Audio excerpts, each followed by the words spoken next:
চাপটির চালটা আমি ব্লেন্ডারে যেভাবে করি, প্রথমত অর্ধেক চালটা আমি একদম ম্যাশ করে ফেলি, আর বাকি অর্ধেকটা চাল আমি একটু মোটা রাখি। তাহলে দুইটা একসাথে মিক্স করলে চাপটিটা অনেক মচমচে হয়। সামান্য লবণ দিয়ে আমি চালটা মিক্স করে নিলাম। এবার চুলাতে তাওয়া বসিয়ে দিলাম।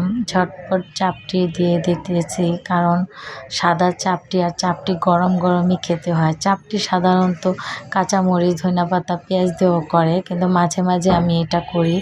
যেমন আমার ঘরে যেমন টমাটোর টক, তারপর হচ্ছে ডাল, মাংসের ঝোল, মিষ্টি কুমড়োর তরকারি, 3-4 আইটেমের তরকারি একসাথে আমি জাল করি। জাল করে দিয়ে তখন এই চাপটিটা দিয়ে খেতে খুব মজা। সাদা চাপটির সাথে এই বাসি তরকারির যে কম্বিনেশন, সব তরকারি মিক্স হয়ে করি, এটা আমার ঘরের সবাই খুব পছন্দ করে।